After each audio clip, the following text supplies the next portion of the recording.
Hi guys, it's me again, Nidhi, and today I'm going to be talking about how you can increase the number of books you read in a year. Now, the first question that a lot of you will ask is, why should I read more? Well, consider this. Warren Buffett, the world's most popular and most well known and most successful investor, reads anywhere upwards of 500 pages a day. And he says that he spends almost 80% of his time either reading or thinking. Now think about it. If Warren Buffett thinks it's good enough to spend most of his time in reading, then how can it not be beneficial to you? Now, a lot of you will think that, we do read a lot. We are, at the end of the day, an online generation and we spend a lot of time online reading. Now, the thing is, being online and reading online means that we are doing a lot of reactive reading, which is basically that we are reading what is thrown in front of us. So we are not choosing what we're consuming. However, reading books means we are proactively choosing what we want to read. And spending your time doing something that you've chosen to do is so much better than being told what to do, isn't it? So, anyway, the reason why I want to personally increase the number of books I read in a year is because the writer, and for me, reading is learning. So, I do need to read a lot. And B, also because last year I managed to read approximately 30 books. I say approximately because there were some books I just couldn't finish, not because I didn't have time, but because I didn't like them. And that's fine. So when I read 30 books last year, I did find a shift in my mindset.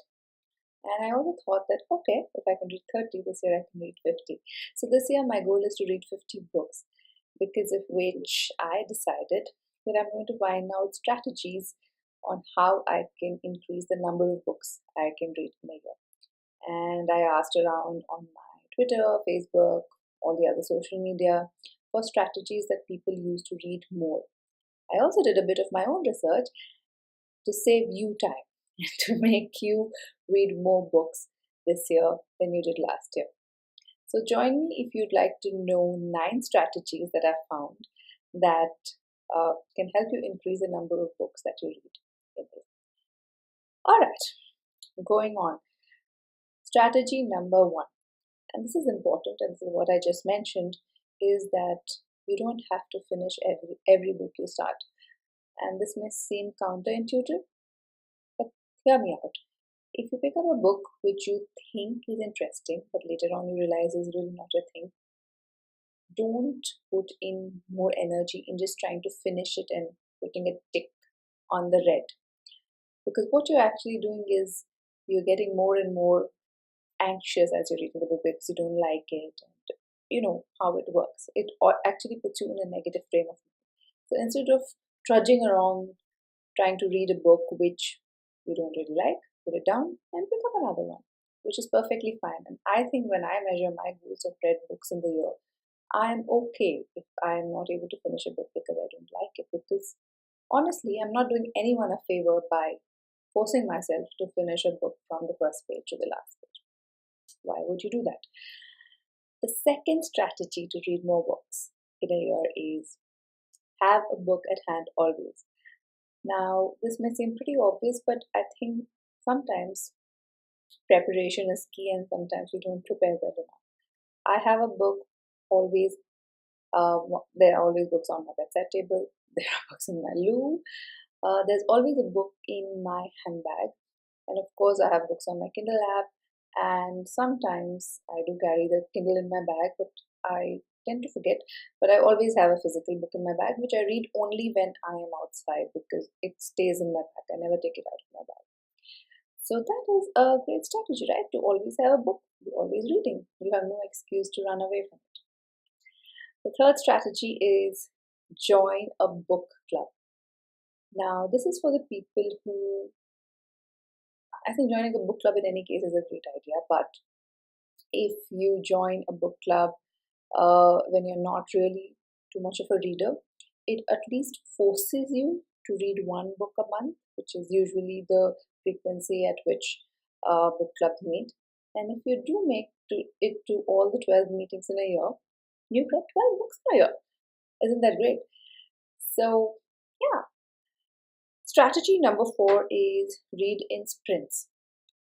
Now, by sprints, I mean, of course, sprints of time, which is, you can say, for the next 20 minutes, I'm going to read and do nothing else.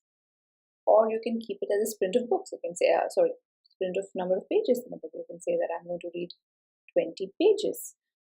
Whatever it is, setting yourself a short, small, bite-sized goal is always easier than saying, okay, I'm going to read the entire book in 3 days. Sometimes it doesn't work out. So set yourself small goals. You have some time to say, okay, for the next 20 minutes, I'm going to put my phone aside. I'm not going to check my email or messages. I'm just going to read. That should add up to your reading, for the day. Number 5 is make a list of books that you're going to read. And the reason why I'm saying this is because then you never at a shortage of I've finished my book and now what do I read? What do I read? You never get into that scenario. Secondly, I would encourage you to include as many books as you can from your current bookshelf which you've not read, because we all have those books in our bookshelves which we bought and we've not yet read. So making a list of all the books that you've already bought but you've not yet got down to reading will actually encourage you to finish what you're reading right now, because you know what you've got coming onwards. That I think is a great strategy, and I've not tried this yet, but I really need to do it because I have a bookshelf full of books which I bought with great intentions but haven't got down to reading. Now, coming to strategy number 6. Now, this is a strategy which I'm on the fence about: Audible or listening to audiobooks. I do use Audible. I do listen to a lot of non-fiction books on Audible, but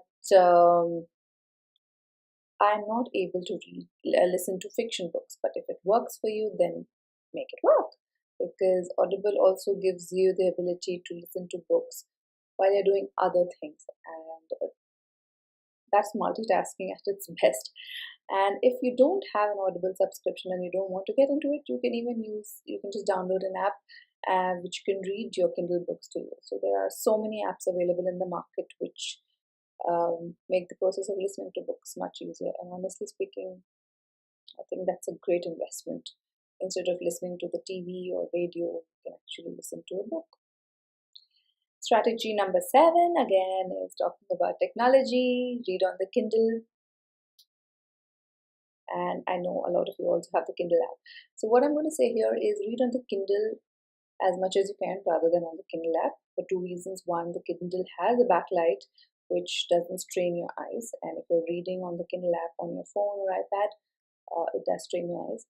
Secondly, if you're reading on your Kindle app, you can also get distracted at any time with any of the other apps or messaging services that are there on your device. So keep yourself as distraction free as possible, which also means when you're reading, don't check your social media.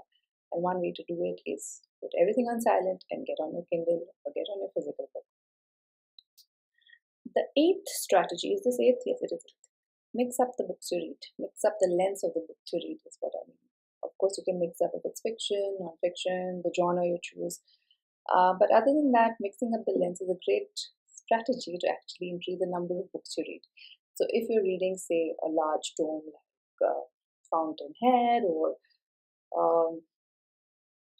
Becoming by Michelle Obama, a really large, thick book, then counter it by reading 2 or 3 shorter books. For example, I read a very small book by Milan Kundera called Identity, and it was a very short read, and I read it immediately after I read Becoming.